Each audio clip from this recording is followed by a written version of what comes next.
Most businesses measure results, not the risk involved in those results. And if all we're doing is measuring outcomes, we're restricting our visibility. The real risk and the real opportunity lies in the everyday activities of our people that are sometimes risky, but when we get positive results, we turn a blind eye to the risk-taking behaviors in the risky systems. Top leaders, meaningful conversation, actionable advice. Bulldoze complacency. Ignite inspiration. Create impact. Produced by the Southwestern family of companies.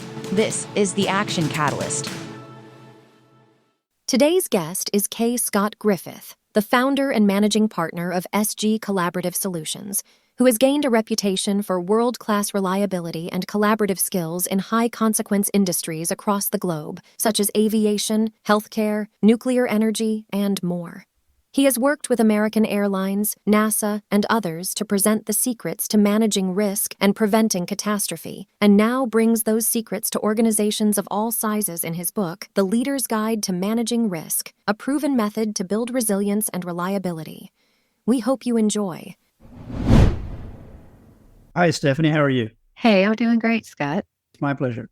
So I'm going to dive right in. Let's dive in and we'll swim in deep water. Okay.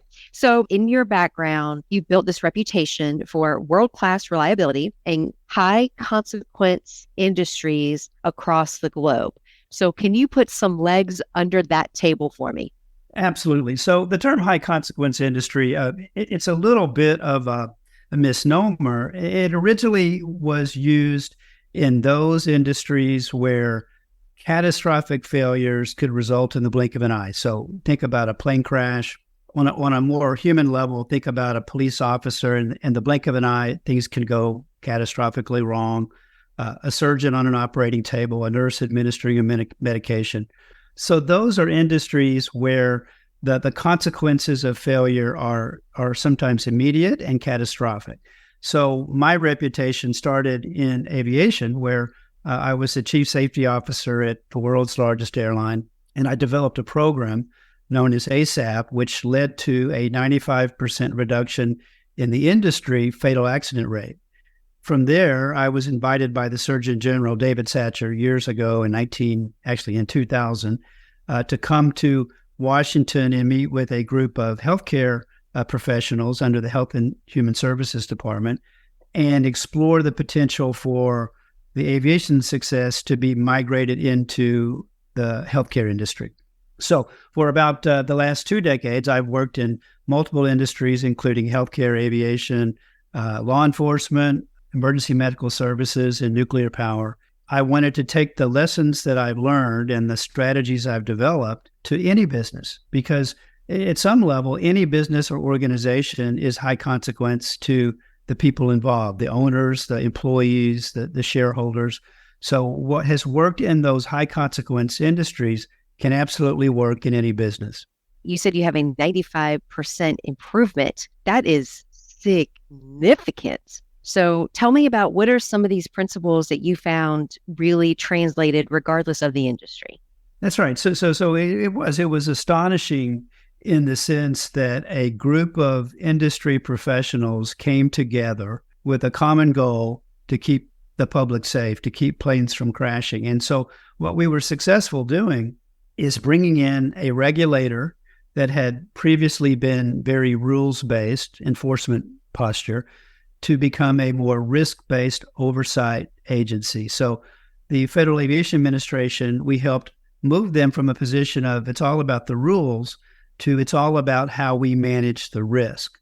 The other part of that collaboration was clearly the airline executives and leaders, and then the labor association. So we worked with different unions across the country, from pilot unions to flight attendants and mechanics and air traffic controllers. And I created a program that combined each of those entities into a collaborative endeavor known as the Aviation Safety Action Program. And one of the central images or metaphors of our success was that of the iceberg. So what we typically see when a plane crashes or a rule gets violated is yet just the tip of the iceberg. It's a cliche, but it turned out to be a very powerful metaphor in convincing the regulator that a crime and punishment style of enforcement was not giving them a full picture of the risk in the national aerospace system. So what we did was we created this safe haven, this reporting program where employees could report into a program that was collaboratively managed, regulator, airline, and labor. And from that, we changed the culture virtually overnight. And we started getting reports not just of events and violations, but we started to see risk below the waterline in the everyday successful outcomes that posed significant risk. And that's one of the central messages for any business, that most businesses measure results, not the risk involved in those results. And if all we're doing is measuring outcomes, we're restricting our visibility to what we see above the waterline. And the real risk and the real opportunity lies in the everyday systems and the everyday activities of our people that are sometimes risky, but when we get positive results, we turn a blind eye to the risk-taking behaviors in the risky systems. So you just talked on this for a second, and I want to come back to that. From a leadership perspective, you mentioned creating a culture where people were willing to come forward with concerns around risk per se. So I'd love to hear, how do you culturally, from a leadership perspective, help your people embrace that? You must build a trusted program. I had one leader I won't mention the name of an organization. We were talking about the issue of employee burnout, and it's a significant challenge, particularly coming out of the pandemic. We see a high degree of burnout in a number of areas. But I had one senior leader say to me, "Oh, my employees come tell me when something's wrong. Every year I have a holiday Christmas party, and they come up and they tell me." And I challenged him to say, well, they may not be coming forward every day. They may not be coming forward with their real concerns. So what we did, which was unique, was we built that trusted system into a program. And that program was actually described with a set of rules and conditions, if you will, that described how the program would be managed. And it offered employees a guarantee that if they came forward in good faith, rather than being punished, we would work proactively to address the risk, whether that risk was in the behavior of the employee, or whether that risk was in how that employee was trained, or whether that risk lay in the system and the environment around the employee. And from that, we started to, I guess another metaphor is we pulled back the curtain on risk that was taking place every day that we hadn't previously been able to see. So I developed something, and I mentioned this in the book, called the sequence of reliability. And the first step in that sequence of reliability is to see and understand risk. In most places, when things go wrong, the first place organizations look is the behavior of the individuals involved. And that's really too late in the process. The risk has been there for a while, but we haven't seen it because we haven't seen bad outcomes.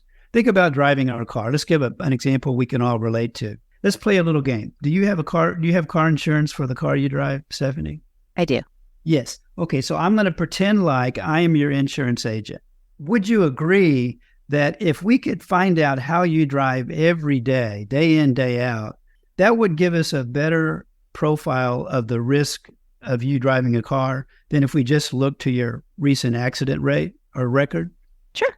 So the game I want to play is, would you do me a favor? Would you call me anytime you go over the speed limit? Or would you tell me when you talk on the phone or you get distracted and maybe you even text while you're at a red light? Would you just call and let me know so I can build a profile on you to understand how risky you are? I'm going to say no. You're going to say no. And most people aren't going to come to their boss at the end of the day and say, let me give you a list of all the risky things I did. Because the way you're going to measure me is on outcomes. If I get the job done and I get rewarded sometimes for risk-taking behavior because my boss can't see what I do day in, day out. They only see the results I produce. So I'm incentivized. Most people are incentivized to get results. Now, we're not saying results don't matter. Absolutely, results do matter. But we have to be careful that we're not building excess risk into our system by rewarding people for their outcomes. Very interesting. I think from a human perspective, we all want to be that way, But when push comes to shove and something goes wrong, those are usually the first couple of things that go out the window, especially compassion. So talk to me about that. Yeah, so compassion I mentioned in the book as one of the attributes, particularly in fields like healthcare, but any service industry. If and the work that I do, Stephanie, really is under, I guess, the category of I help organizations become highly reliable. And if you say to me, well, what does high reliability mean? I can define that as consistent high performance over an extended period of time in a small number of attributes. And by attributes, I mean the field that I started my career was as a chief safety officer is a very important attribute for any service industry, whether you're Disneyland or an airline or a hospital. Being safe is essential to being reliable. But that's not simply enough, because if you're a patient in a hospital and they are highly reliable at keeping you safe, but they treat you with disrespect, or they don't treat you with the compassion that you deserve, you won't consider that to be a reliable organization. So there's a really small subset or set of what we call attributes of high reliability that are universal. You have to be safe. You have to care about people's privacy. You have to pay attention to infrastructure. So if you're a hospital, a safe hospital, but you get shut down by a cyber attack, everything you do is going to be affected. So infrastructure is important. Equity, diversity, belonging. It's not enough just to be reliable with one segment of society. We're open to the public, so we have to be equitably reliable. So there's a small set of attributes that we define. And so compassion plays into that. When we start to work with organizations where they typically look for results like safety, we say, let's broaden that perspective to look at what are the attributes that you have to be good at in order to be considered reliable and therefore to be a sustainable business. So is that this term, which I'd never heard before, socio-technical improvement? Right. So I have to tell you, I'm a geek by nature. So that's a term that comes natural to me. But when I looked at the first time, I didn't understand. But socio means people, taken from the Latin, and technical we would say applies to systems and the environment that people work in. And in today's technologically advanced world, whatever business you're in, you have people working inside and with systems. Now, when things go wrong, where do we typically turn? The human, even though that human is working with technology or working in an environment, in a culture. What organizations find challenging is how to unlink or separate the system contributors from the human contributors. And we often do that in the wrong way. We often just strike at the behavior, and instead of looking at the system that we put in place to manage the risk and the opportunities. So socio-technical is a geeky word for people working inside systems. And you have to be good at both. If you put outstanding people in a poor system, you won't get great results. You can take a great actor and give them a lousy script. Yep. Or a pro quarterback and put them in a system that's not very well developed, you won't get great results. But on the contrast, if you take an average individual and put them in a very well-designed system, you'll get better results than others will get.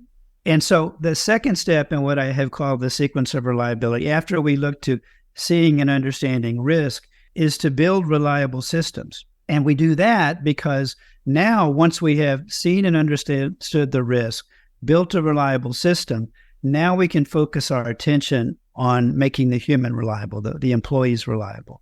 And we do that through something called performance management, where we train them and we help develop their knowledge, skills, abilities, and proficiencies. And then we focus on those factors that influence their performance, the system, personal factors, the environment, and the culture. And then finally, we then focus our attention on their behaviors. And behaviors come in two categories: errors and choices.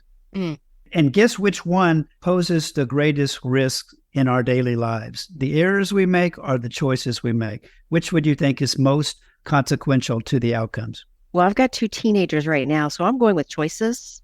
Absolutely choices. Absolutely choices. Now, people tend to think that it's the errors we make. Think about how many risky choices we make every day, especially teenagers. And most of the time, our risk-taking choices turn out to be good results. So what lessons do we learn when we drive over the speed limit? What lessons do we learn when we talk on the phone? Mom, I don't have to wear a helmet when I ride a skateboard because I've been doing this for 2 years and I've never fallen. Yep. Oh, by the way, here's an interesting statistic that we should all pay attention to. The way our society manages the risk of drunk driving is through the legal system. The legal system, as privileged as we are to work in a nation of laws, our legal system is not designed to manage risk. Because in order to enter our legal system, either as a plaintiff or a defendant, there has to be evidence of harm. That's a terrible way to manage your teenager, waiting for harm to happen before you step in.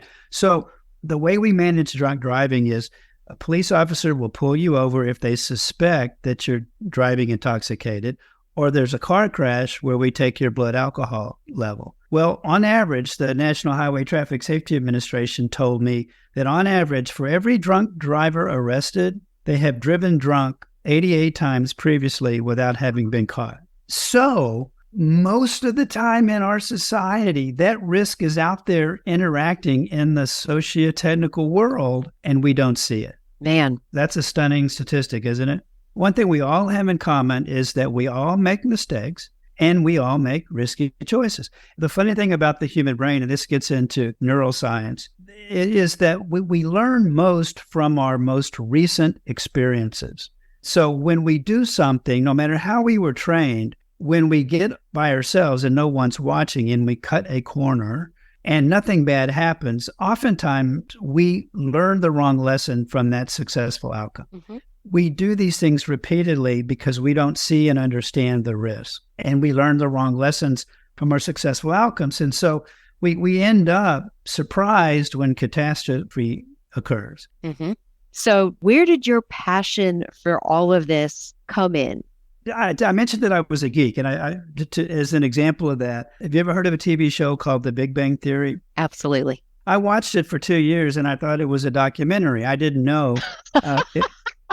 Those are my people. So in addition to being a pilot, I had been in graduate school as a physicist. And in 1985, I was doing a walk-around inspection on a boat. A walk-around inspection is a pre-flight activity that pilots take on before they get in a plane to go fly. So they literally walk around it to make sure that there's structural integrity on the airplane. I'm walking around this airplane and I look up in the sky and I see another plane, a Delta wide-body jet coming into land, and it's in distress. And it gets so low that it hits on top of a car on Highway 114. It bounced up, and as it's coming into land, the next thing I see, the wingtip strikes an above-ground water tower, and the plane cartwheels and just explodes. You know, I was stunned by that. A few moments later, I was knocked down by a gust of wind. Several seconds after that, there was a torrent of rain, and I ran back up on the airplane, and the plane is rocking, and people are starting to panic. And so what happened was that plane encountered a deadly microburst, which is a downdraft of wind that the pilots couldn't see because it was separate from the clouds and separate from the rain. It was a clear air threat. So I took a leave from the airline, long story short, spent about a year working on a contract for NASA as a physicist to build the first airborne prediction laser system known as LIDAR to scan in clear air what the wind field was doing. So the reason that plane crashed was because the pilots couldn't see and they didn't understand the risk. We could only manage what was in front of us that we could see, and all we could see was the tip of the iceberg. What a crazy, intense thing to experience. It was crazy. And in most businesses, most organizations, particularly those that are regulated, we hide our risk from the regulator because we don't want to be sanctioned. We don't want to be fined. It's like when we're driving down the road, Stephanie, what do we do instinctively when we see the police car? Instinctively, we slow down. By the way, on any given day, studies have shown that only 19% of us are driving the speed limit. The rest of us are driving over. That's our norm. Normalization of deviancy. It's normal to deviate in our society. But I have found that to be generally true in every industry, in every business I've worked in. It's not that we're bad people. It's that we're living with competing priorities. So what would you say to encourage leaders that, look, some of us, quite frankly, ignorance is bliss. What I don't know, is it going to hurt?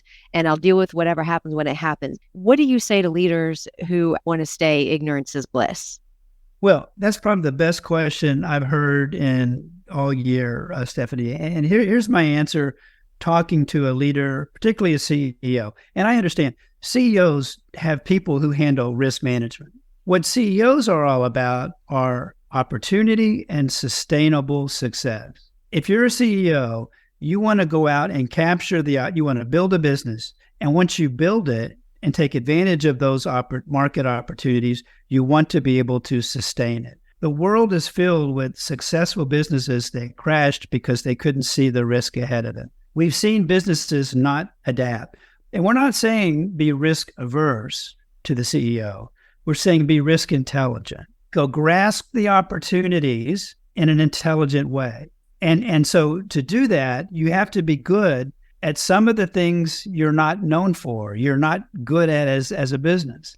So if you're a company that depends on technology and you're out there providing some product or some service, and IT is not your specialty, you hire people to manage IT. But if you don't become reliable with that platform, everything you do is in jeopardy. You have to be risk aware, which involves situational awareness, positional awareness, cultural awareness. So you have to see and understand the environment you're in. Then there's something called risk tolerance. You have to assess where your tolerance level is for risk. I mean, there's a financial analogy there when you're young and you can afford to take risk because you have a lifetime ahead of you to recoup it. When you get to be my age or older, you may be more risk averse in that respect. But in every business, there is risk that's in front of you that you may not be able to see. One of the things that leaders face, which is often troubling, is that they are surrounded by people that often tell them what they want to hear. They want to be positive, right? So you want to empower employees and managers who will see risk differently. A frontline manager has experience and expertise, but only the frontline employee is the one that's seeing the risk on the assembly line, for example. Mm-hmm. It's the frontline employee that is exposed to the risk. You want them to be able to share it and it filter its way up to the top leadership. But to do that, you have to have a culture that supports it. And most business books stress the importance of leadership and culture. Well, you can be a strong, charismatic leader and lead an organization in the wrong direction.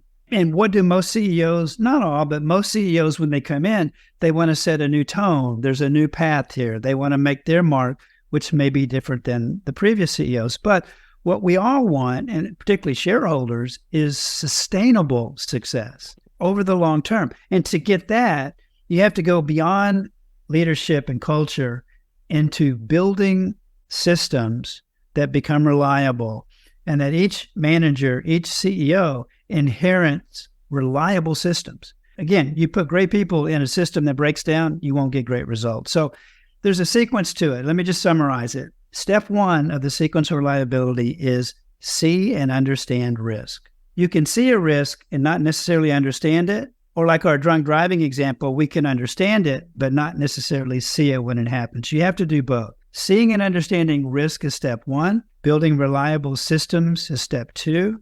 Helping people to work to reliability is step three. And the fourth and final step is hardwire organizational reliability. Most business books start with the last step first. It's so cool. It's almost like we're seeing this evolution of leadership. And to your point, in the past, we've always seen leaders hailed for their charisma, their ability to rally. But I bet if we went back and really studied super successful leaders, this risk intelligence, risk awareness, all these things, they were also super successful because they were able to manage that as well. Super interesting. Okay. In the spirit of time, I'm going to shift gears. So I'm going to call you the risk guy. So you're this risk guy. When does this side of you get on your nerves? Oh, I'm like, I just shut my brain off for 10 minutes. Let me eat this 2-day-old sushi, but I can't because I know the risk. Oh my gosh. Well, I was talking to my son last night and we were talking about the foods we eat. That's another example that I think anyone can understand.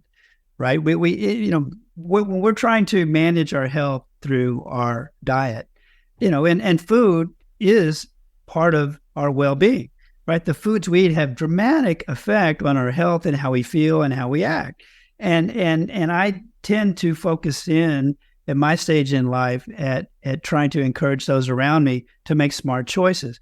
Now, that's hard because the science keeps evolving and changing. Remember when red wine was thought to be great for coronary artery disease? And I was really rallying around that, right? Now the latest research is saying, yeah, there may not be a safe level of alcohol consumption. Now, we were eating a dinner last night, and the food that I ordered came with rice, and I looked down at the food, and it was white rice instead of brown rice, which, as you know, is a whole grain. And my son said, "You're not going to eat that, are you, Dad?" And I said, "Well, probably not." And he said, "You got to lighten up." He said, "You got to enjoy your life a little bit."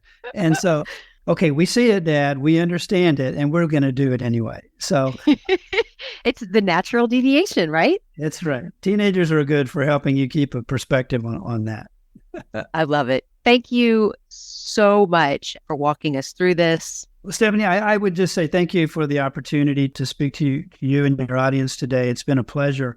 I would say that the most important message I would take away from our conversation is that risk is all around us in our life. It's a part of life. And bad things don't just happen randomly. The technical term for how bad things happen is they're probabilistic, meaning there's probabilities associated with the randomness in our lives. But with a little bit of effort, your life can be so much better balanced when you see and understand. And again, you're not going to avoid eating white rice, but you're going to understand the risk in everything you do, and you'll build systems and you'll manage people. And ultimately, the organizations you build and work for will become more successful. So with a little bit of effort, it's almost like Maslow's hierarchy of needs. When you understand that, this sequence can transform your life or your business in a positive way. And it applies to the big issues of our day, like climate change and all the other risks that we face. But if we work collaboratively, those challenges can be overcome and we can live better lives.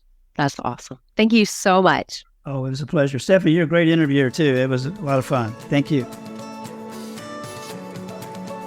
If you enjoy this podcast, please make sure to subscribe. And to stay updated on everything that the Action Catalyst is up to, make sure to follow us on Facebook and Instagram at Action Catalyst Podcast and on Twitter at Catalyst_Action. And as always, thanks for listening.